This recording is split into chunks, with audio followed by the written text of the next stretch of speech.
espirituales donde el enemigo se esconde y no es fácil sacarlo humanamente hablando. Solo se puede sacar con el poder de Dios, con el poder de su palabra. Yo quiero que vengan primero segundo de Corintios, en el capítulo 10, versículo 4 al 6. Segunda de Corintios, capítulo 10, versículos 4 al 6. Miren lo que dice la palabra de Dios hablando de esas fortalezas espirituales.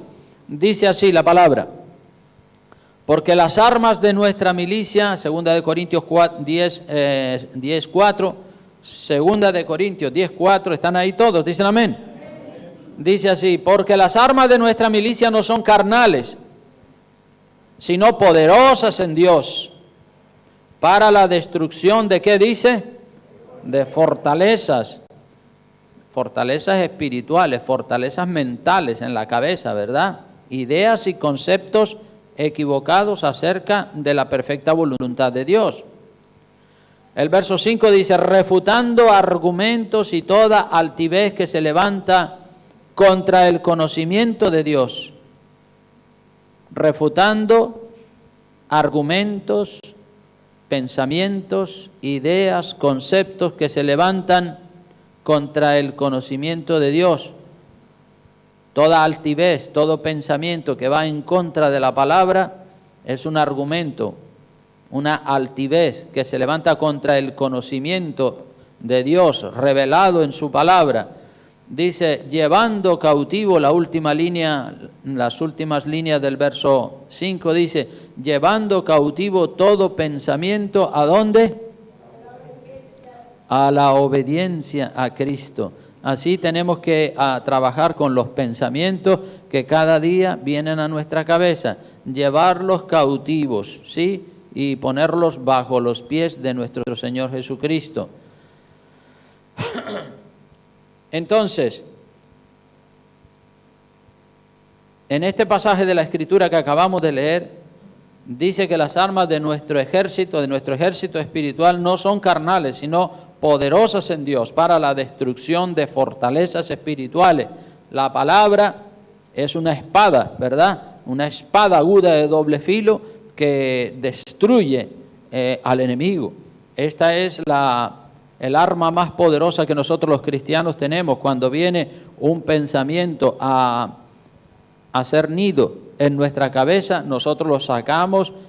Si ese pensamiento no es de Dios, evidentemente, lo primero que hay que hacer es identificar el pensamiento, el concepto, la idea, el sentimiento que ha venido a meterse en nuestra mente y después a bajar a nuestro corazón.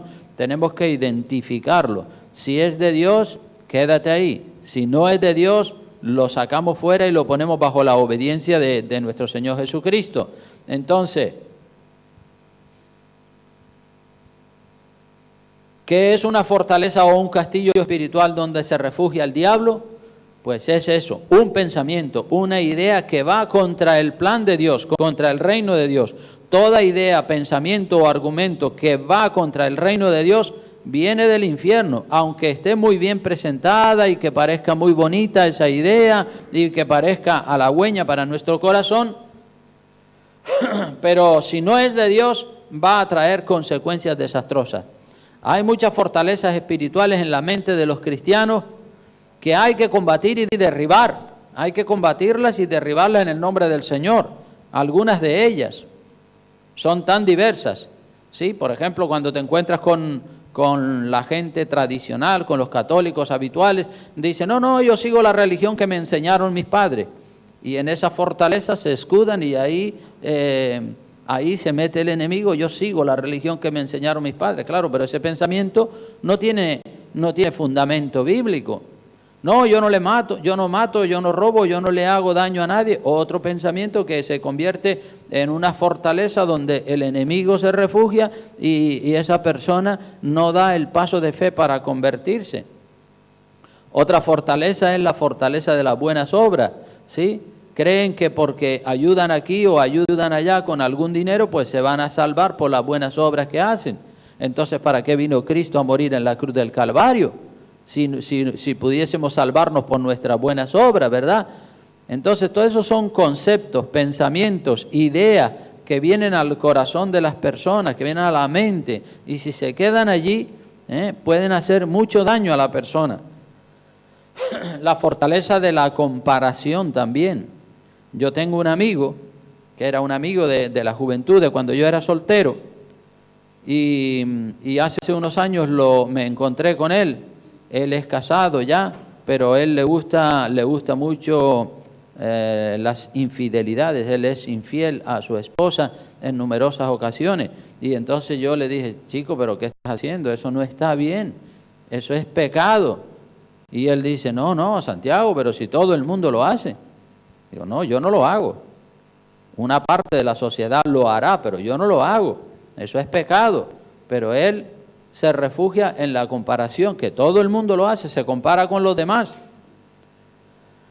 Y hay otras muchas fortalezas mentales en la mente de los que no son cristianos y también de los que son cristianos, que hay que identificar esas fortalezas y destruirlas. En la mente de los cristianos también hay algunas fortalezas o pensamientos que son equivocados, que son erróneos, pero que están considerados como verdaderos por la falta de conocimiento que la persona tiene. Dice, no, yo pienso que esto es así y no es capaz de contrastarlo con la palabra de Dios. Cree que un pensamiento que él tiene es correcto cuando realmente es incorrecto. Un ejemplo les puedo poner. Yo mismo tuve un concepto teológico antibíblico, equivocado, que fue una fortaleza espiritual en mi vida durante muchos años. Y ese concepto, esa idea que yo tenía era, porque ya eso se fue de mi vida hace muchos años, era que la danza es del diablo. Pensaba yo que la danza era del diablo. Cuando yo veía a las cristianas y a los cristianos danzando en la iglesia, o un culto muy alegre donde todos daban brincos y júbilo y todo eso, yo me pensaba que eso era del diablo, porque eso era lo que me habían enseñado, y no me lo habían enseñado con mala fe, sino pensando que lo que me enseñaban, mi guía espiritual me había enseñado que eso era del diablo. Y claro, él pensaba eso también. No es que tuviera mala fe, sino que estaba equivocado. Hay personas que están sinceramente equivocados. Mi pastor estaba sinceramente equivocado en ese aspecto. En otros aspectos estaba correcto, ¿verdad? Y él me enseñó que que la danza era del diablo. Entonces yo estaba pues con ese concepto pensando que la danza era del diablo. Y entonces cuando yo veía un culto donde la gente danzaba y glorificaba a Dios, pues yo decía, esa gente está en la carne, eso no está bien. Y yo tenía un malestar en mi corazón y no podía estar presente en cultos donde la gente danzara, porque pensaba que esa gente estaban locos. Pero Dios me trató un día, esa fortaleza espiritual del enemigo que me impedía gozarme y alegrarme con el Señor. Dios me la trató, porque un día estaba leyendo el Salmo 150. Si vienen conmigo ustedes al Salmo número 150, verán que la palabra del Señor allí deja bien claro que la danza es del Señor. En el Salmo 150, versículo 3 al 6, dice, alabadle al son de bocina, alabadle con salterio y arpa. Verso 4, alabadle con pandero, ¿y qué más dice? Y danza. Entonces, con pandero y danza. Y entonces Dios quiere que le alabe con pandero y danza. Entonces yo estaba pensando equivocadamente. Ay, Señor, perdóname, lo siento, es verdad, tú quieres que te alabe con pandero y danza. Entonces tengo que cambiar mi manera de pensar, porque yo tenía ahí una fortaleza mental en mi cabeza, en mi mente, que no me permitía gozarme ni adorar a Dios cuando alguien danzaba. Entonces yo ahí tuve que tomar una decisión, o seguía pensando lo que hasta ese momento me habían enseñado equivocadamente, o renunciaba a ese pensamiento y aceptaba el pensamiento de la palabra de Dios. Y yo, como todo buen cristiano, ¿verdad? Y toda buena cristiana, tenemos que mejorar lo mejorable, ¿no es cierto? Tenemos que avanzar, tenemos que si hemos tenido un pensamiento equivocado en la cabeza por años y un determinado día el Señor nos muestra que estábamos equivocados aquí o allá, pues hay que rectificar. No podemos por orgullo de decir, no, yo voy a seguir pensando así, aunque sí es verdad que la Biblia dice que alabarle con pandero y danza, pero como a mí me enseñaron que eso era del diablo, pues yo voy a seguir pensando. Entonces, usted no se está reformando, usted no se está transformando.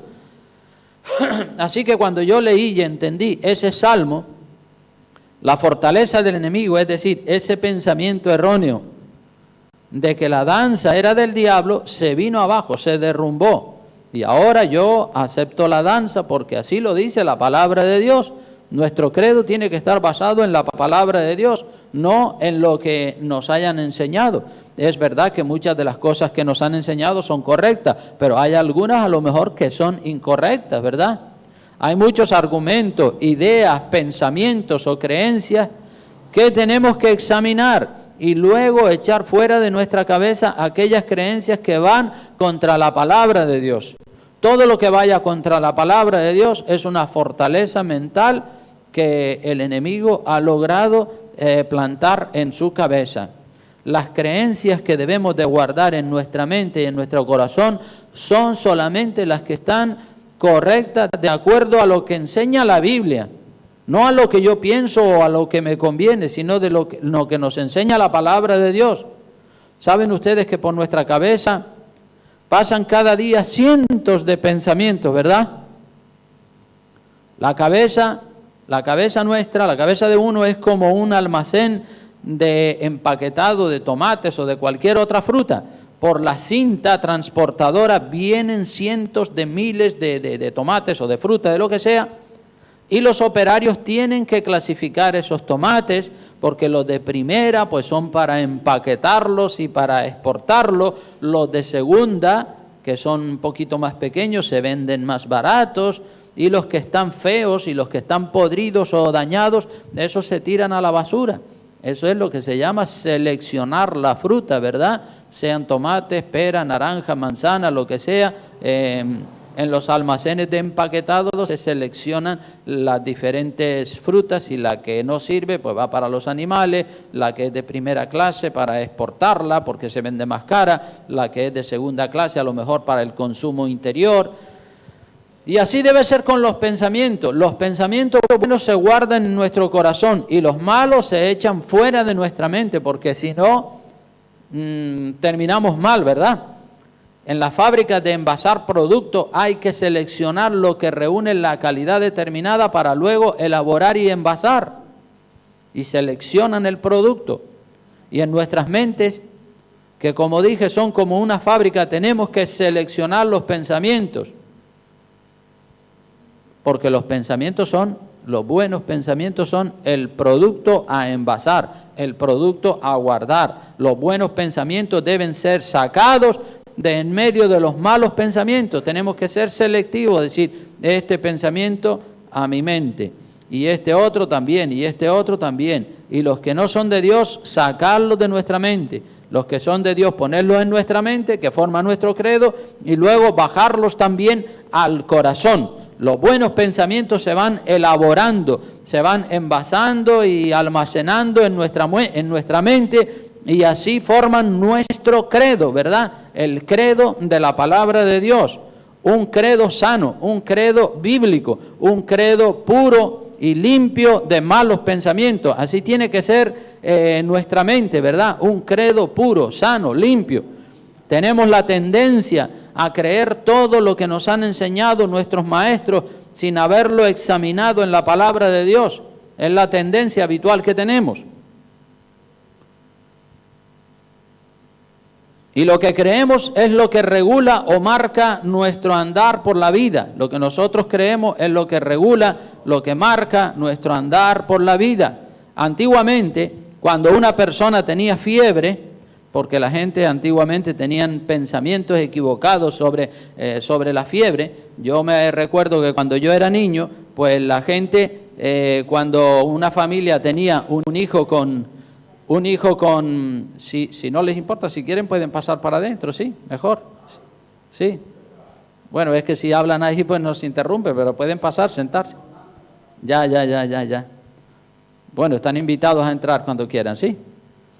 Entonces, como decía, antiguamente cuando la persona tenía fiebre, lo arropaban más en la cama, ¿verdad? Pensaban que, estaba temblando de fiebre y había que arroparlo en la cama. Y claro, más le aumentaba la fiebre. Lo que hay que hacer es destaparlo, airearlo para que la fiebre no le suba. Y eran ideas equivocadas que la gente tenía en aquella época, ¿verdad? La historia, también se cuenta la historia de una madre que enseñaba a la hija que para freír el pescado había que cortarle la cola y que cortarle la cabeza. Y la hija le preguntaba a la madre, pero mamá, ¿por qué? Si la cola y la cabeza del pescado es buena también, ¿por qué? ¿Por qué tenemos que cortarle la cola y la cabeza al pescado para poderlo freír? Y la madre le decía a la hija, mi madre me enseñó así y yo así te lo enseño a ti, ¿eh? Así que no hay más explicaciones. Tú le cortas la cola y le cortas la cabeza y luego lo fríes. ¿Pero por qué? Bueno, porque así me lo enseñó mi madre. Y la hija no estaba conforme con la respuesta de la madre y un día la hija se dirigió a su abuela a ver qué explicación le daría a la abuela, porque la explicación que la madre le daba pues no le satisfacía. Y la abuela le dijo con una sonrisa, hija, mira, lo que hacíamos, eso de cortarle la cabeza y de cortarle la cola, lo hacíamos porque solo teníamos una sartén y era demasiado pequeña para freír el pescado. Y el pescado entero no cabía en la sartén y vivíamos en tiempos de pobreza. Pero ahora hay sartenes grandes, así que ya no es necesario cortarle la cola y cortarle la cabeza al pescado para freírlo, ¿verdad? Entonces, bueno, eso sí que fue una explicación más lógica, ¿verdad? Entonces, todas las explicaciones tienen que tener su lógica, ¿verdad? Antiguamente, cuando la iglesia estaba perseguida y los cristianos tenían que esconderse en cuevas y en catacumbas, no podían cantar alto ni podían danzar, porque los verdugos que los estaban buscando para perseguirlos y matarlos, los encontraban. Entonces tenían que hacer los cultos en la antigua Roma, los tenían que hacer en las catacumbas y en las cuevas, en lugares muy ocultos para no ser descubiertos por los adversarios. En tiempos de Franco, yo conozco un pastor que, yo me convertí en el año 1976, pero recién convertido, conocí personas que fueron creyentes evangélicos en la época en que estaba la dictadura de Franco aquí, y en ese hermano que ya seguramente es mucho mayor o habrá muerto ya. En tiempos de Franco los evangélicos hacían reuniones secretas, porque los evangélicos estaban prohibidos en España, hacían reuniones secretas y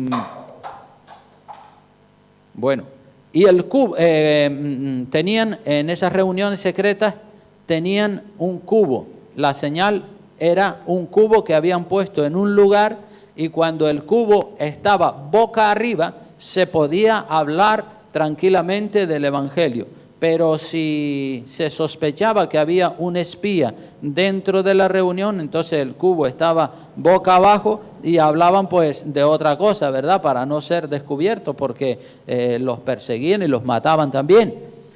Entonces los tiempos de persecución ya pasaron, gracias a Dios, y ahora tenemos que actuar con libertad. Ya nuestra vida no corre peligro de muerte por no cantar, o no corre peligro de muerte por cantar o por danzar, ¿verdad? Por eso digo que todas esas creencias erróneas a lo mejor tenían un origen en una determinada situación económica, en una determinada situación en la que la iglesia estaba siendo perseguida. Entonces, claro, pues para no ser descubiertos, pues entonces no podían cantar alto, no podían danzar, no podían hacer mucho ruido porque los descubrían los que estaban buscando a los cristianos para matarlos. Pero claro, ya la persecución pasó, ¿verdad? Y entonces pues ahora sí tenemos libertad, podemos cantar con gozo, con alegría. En Romanos capítulo 12 también hay otra enseñanza que les quiero compartir, que va en relación con este tema que les estoy compartiendo en este día. Romanos capítulo 12, versículo 2, destruyendo fortalezas mentales que pueden haber en nuestro corazón. Romanos 12, 2 dice, no os conforméis a este siglo, sino transformaos por medio de la renovación de vuestro entendimiento, para que comprobéis cuál sea la buena voluntad de Dios, agradable y perfecta. Entonces no nos podemos conformar a este siglo, ni a las costumbres de este siglo, ni a las modas, sino que tenemos que transformarnos por medio de la renovación de la mente, del entendimiento, ¿verdad? Para que comprobemos cuál sea la buena voluntad de Dios, agradable y perfecta. ¿Y cómo comprobamos cuál es la voluntad de Dios? Sino leyendo la palabra de Dios. Ahí uno descubre los sentimientos y los pensamientos que están bien y los que están mal. Los que están bien los retenemos, los que están mal los sacamos. Así que transfórmese, renueve sus pensamientos y transfórmelos en buenos pensamientos. No deje que la mente trabaje con malos pensamientos, porque si su mente trabaja con malos pensamientos, mal asunto ese. Renovar la mente es comprobar que lo que pensamos y lo que creemos está en armonía con lo que dice la palabra de Dios, no con lo que nos conviene o no con las modas que se usan, sino que está en consonancia con la Escritura. Porque hay tantos conceptos, pensamientos, actitudes, comportamientos que parece que son correctos, pero no lo son, no lo son. Y cuando usted tenga duda, mejor que se deje aconsejar con su pastor, no se encierre en su opinión. Yo he tenido que tratar a muchas personas en la iglesia y algunos se han ensimismado, se han encerrado en su propia opinión. Y uno le dice, pero mira lo que dice la Escritura aquí, pero mira lo que dice por allá, que eso no es así, y empiezan a contradecir y no reciben nada. Entonces se encierran en sí mismos, y al encerrarse en sí mismos y no recibir lo que dice la Escritura, pues se van sintiendo incómodos, y porque cuando uno predica la palabra de Dios, las personas que no tienen pensamientos y opiniones en consonancia con la palabra de Dios, se van sintiendo incómodos, se van sintiendo mal y ya no repiten mensajes de la palabra de Dios. Hay muchísimas fortalezas del enemigo en las mentes.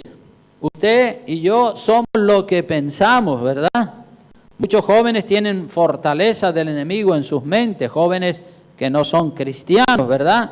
En los colegios y en los institutos se insiste de que Dios no existe, de que venimos del mono y todos los cuentos chinos esos. Y la persona que le da cabida en su mente a ese tipo de pensamiento diabólico ya queda bajo condenación, porque es un argumento que no tiene fundamento de la palabra de Dios. Yo no mato, yo no robo, yo no le hago daño a nadie. Son argumentos o fortalezas espirituales que mucha gente que no son cristianos las tienen en su cabeza. ¿Dónde está Dios? ¿Quién ha visto a Dios? Y muchos argumentos así de ese tipo.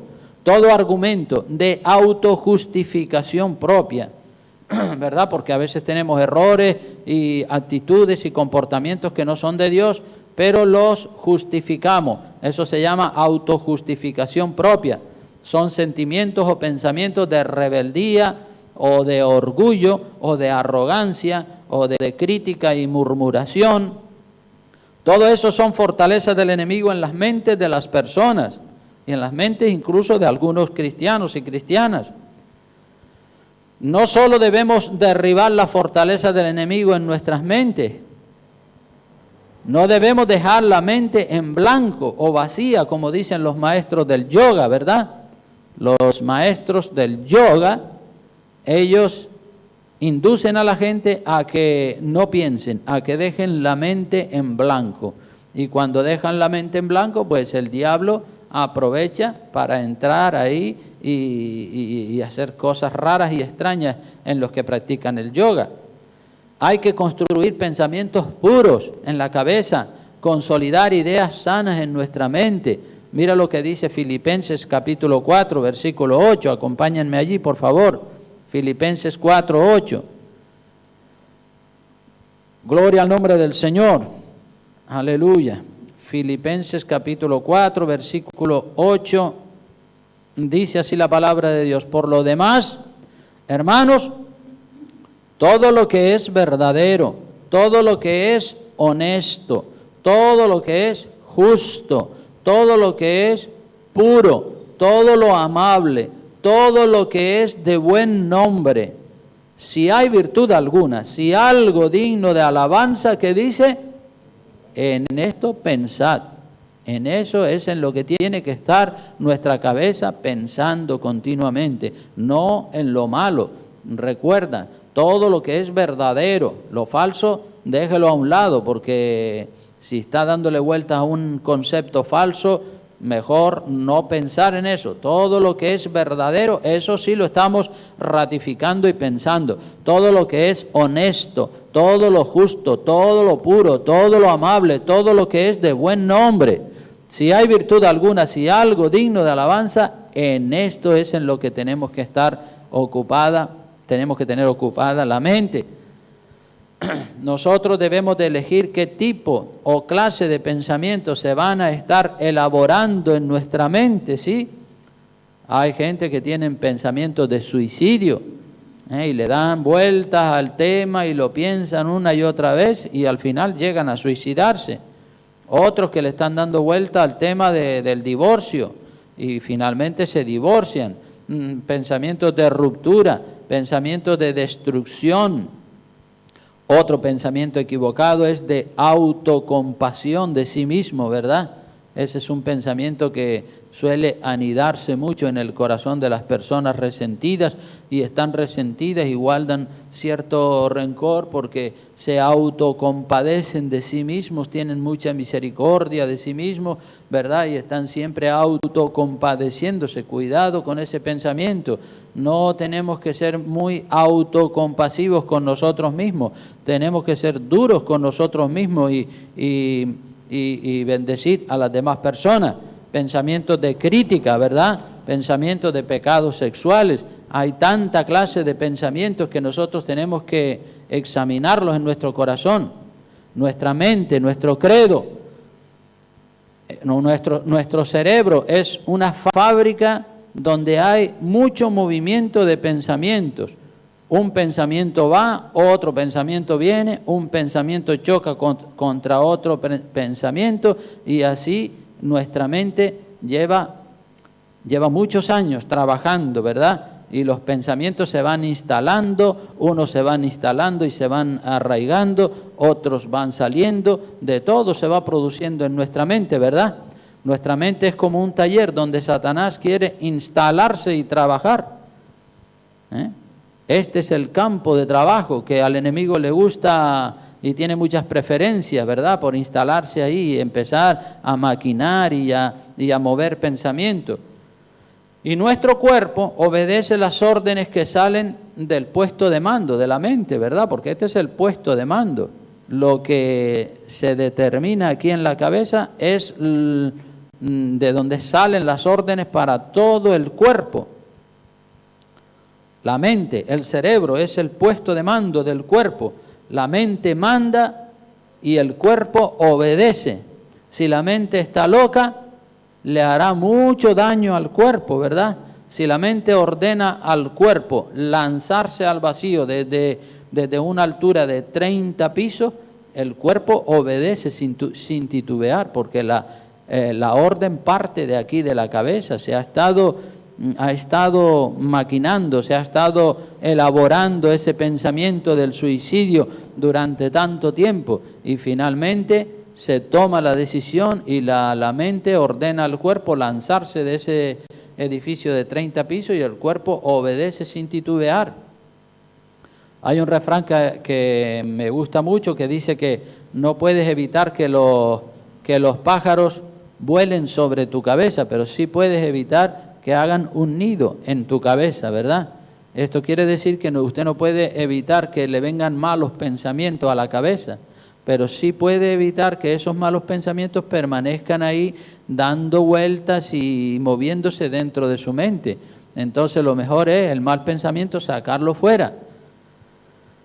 Así que cuide su mente, no deje entrar en su cabeza ningún mal pensamiento. Si tiene dudas acerca de una actitud o pensamiento y no sabe si está pensando bien o pensando mal, sabe que la duda en sí misma es pecado.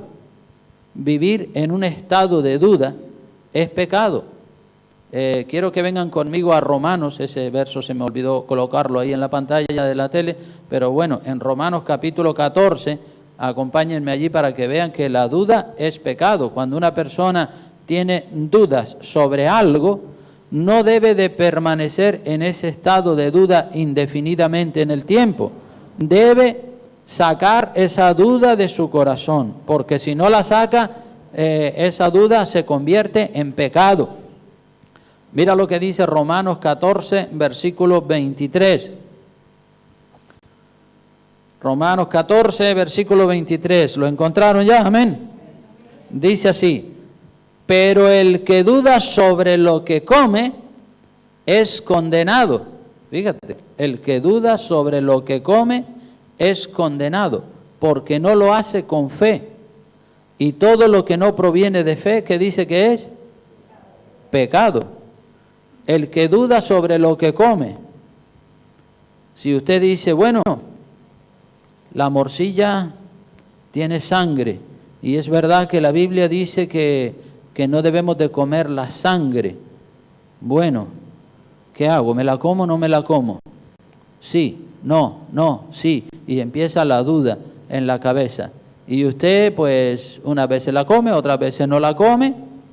Y ahí está titubeándose, no sabe si es correcto, si es incorrecto, si está bien, si está mal. Entonces está en un estado de duda sobre lo que come. Dice, pero el que duda sobre lo que come es condenado. Es condenado porque permanece en ese estado de duda, porque no lo hace con fe, dice la Biblia, y todo lo que no proviene de fe es pecado. Entonces, la duda, tener una duda, es normal, dice el refrán, que donde hay duda hay desengaño. Y si usted tiene una duda en su corazón sobre una actitud, sobre un pensamiento, sobre un concepto, sobre un comportamiento, es bueno que aclare esa duda, porque si esa duda permanece indefinidamente en el tiempo, en su cabeza, elaborándose, maquinando, pues esa duda le está trayendo condenación. Recuerde que dice la Biblia, el que duda sobre lo que come. Esto es un principio. Y aquí podríamos decir, el que duda sobre lo que cree, el que duda sobre lo que hace, no solamente sobre lo que come, el que duda sobre cualquier aspecto de la vida, tiene que tener las cosas claras. Así que donde dice el que duda sobre lo que come es condenado, podríamos decir el que duda sobre lo que cree, el que duda sobre lo que hace, el que duda sobre las decisiones que va a tomar es condenado, porque no lo hace con fe, y todo lo que no proviene de fe es pecado. Entonces, la duda no es de Dios, la duda hay que sacarla del corazón, y cuanto antes tanto mejor, ¿verdad? Todas las cosas, en todos los aspectos, el Señor tiene una enseñanza para que tengamos las ideas claras, y para que nuestro credo sea claro, y para que nuestro sí sea sí y nuestro no sea no, como dice la palabra, porque muchas veces nuestro no es no pero sí, o nuestro sí es sí pero no, y así no puede ser, tiene que ser sí o no. Si es sí, pues es sí, si es no, pues es no, y tenemos que ser personas que tienen ideas claras. La duda sobre lo que come, sobre lo que cree, sobre lo que siente en su corazón, sobre lo que se piensa, si se mantiene en el tiempo, es pecado. Lo que hay que hacer con las dudas cuando éstas vienen a nuestro corazón es encontrar una respuesta, es encontrar una salida. Donde hay duda hay desengaño. Y también hay otro refrán que dice que hablando se entiende la gente. Ensimismarnos, encerrarnos en nosotros mismos no es la solución, porque así uno no aprende. Entonces, muchas veces hay también orgullo en el corazón, que la gente dice, bueno, pues tengo esta actitud, tengo este pensamiento, tengo este sentir, pero no lo quieren compartir porque tienen miedo a desengañarse, y tienen miedo a reconocer que bueno, que se equivocaron. Pero también hay otro refrán que dice, rectificar es ¿de qué? De sabios, no de ignorantes, ¿verdad? Todos cometemos errores en la vida. Yo he cometido errores y he tenido que admitirlo y he tenido que reconocerlo, decir, bueno, lo siento, pues me equivoqué ahí, perdón, ¿verdad? Y si ha sido un error por ignorancia, pues no es lo mismo que un error intencionado, ¿verdad? Porque uno se puede equivocar por yerro, por error, ¿verdad? Pero cuando uno se equivoca y sabiendo que lo que está haciendo está mal, eso es mucho peor todavía. Así que no tenga miedo de contrastar lo que usted piensa. Hable, pida consejo. Lo que yo enseño desde este púlpito lo enseño con seguridad, con la seguridad que me da el haberlo pasado por la Biblia, el haberlo pasado por la palabra de Dios, ¿verdad? Y yo antes de predicar una cosa la estudio, la analizo bien, la investigo y bueno, pues el Señor me la confirma una y otra vez y entonces la puedo predicar con seguridad. Ahora, si yo tuviera dudas sobre algo, pues tendría que admitir que tengo una duda, ¿verdad? Entonces, bueno, todo lo que nosotros necesitamos saber para vivir un cristianismo como Dios manda está en la Escritura. Es verdad que hay misterios y cosas que ni yo ni nadie las puede entender, pero lo que se necesita para vivir un cristianismo genuino, auténtico y de compromiso, efectivamente lo tenemos en la palabra de Dios. Nosotros como iglesia hemos atravesado una época de tormentas, de revolcones, de terremotos espirituales en esta iglesia, pero todo eso era necesario para ver quién de verdad está firme en la roca y en la palabra de Dios, que es Jesucristo, y que tiene su vida fundada en la verdad.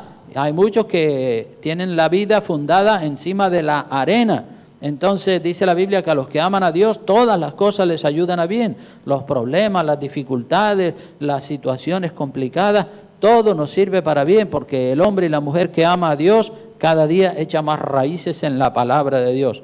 Después de la tormenta también hay un coro muy bonito que dice, después de la tormenta viene la calma.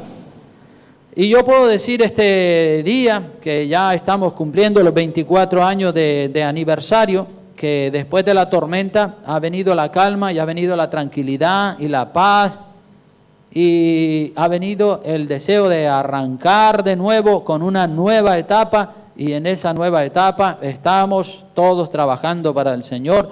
Vamos adelante con fe, vamos adelante con la seguridad de que si Dios está con nosotros, ¿quién contra nosotros? Cada vez más convencido de que nuestros pensamientos, nuestras acciones, nuestro credo está basado en la Escritura, en la palabra de Dios. Qué bueno eso, hermanos.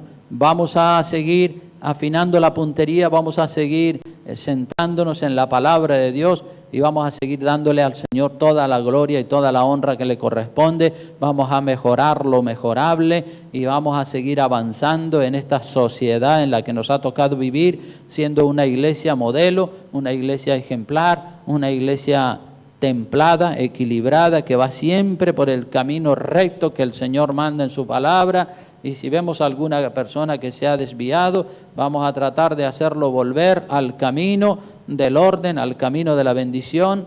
Y bueno, pues al final el Señor nos dará su recompensa en el reino de los cielos. Amén. Aleluya.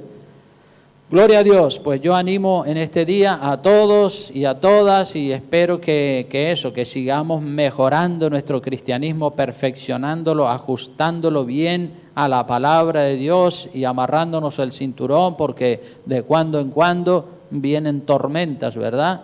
A veces cuando uno está volando en un avión, la gente se quita el cinturón de seguridad y caminan en el pasillo, van a los aseos y todo eso, pero cuando el piloto ve que el avión está atravesando una zona de tormentas, manda por los altavoces que todo el mundo se vuelva a su asiento, que se amarren bien el cinturón porque el avión está dando brincos y saltos porque hay una tempestad, una tormenta, y entonces la gente pues se agarran bien ahí, ¿verdad? Porque obviamente si no se pueden llevar un golpe y sufrir un accidente. Entonces nosotros como iglesia también pasamos tiempos de bonanza y tiempos de tormenta. Eso en todos los aspectos de la vida es así, en las iglesias, en la vida personal, en la vida laboral, en la vida económica, en la vida familiar, en todos los aspectos de la vida, pues hay momentos de capítulos enteros de bonanza, de paz, de tranquilidad, de bendición, y hay momentos donde hay muchos baches y hay muchas turbulencias, pero ahí tenemos que estar agarrados y firmes, y todo eso nos sirve de bendición para llegar al reino de los cielos. Amén. Bueno, hoy quería yo cantar una canción para terminar. No es una canción, es un pequeño popurrí de himnos antiguos. Saben que yo me convertí en una iglesia donde se cantaban los himnos viejos, ¿no? Y me gustan mucho los himnos viejos. Cuando los canto, pues se me alegra el corazón. Entonces voy a pedirle a la chica del sonido, por favor, pone ese popurrí. Vamos a ponernos de pie y vamos a cantar ese popurrí, y con esto ya terminamos el culto, dándole al Señor las gracias de todo corazón. Son esos himnos antiguos, muy bonitos, que tienen también un mensaje precioso.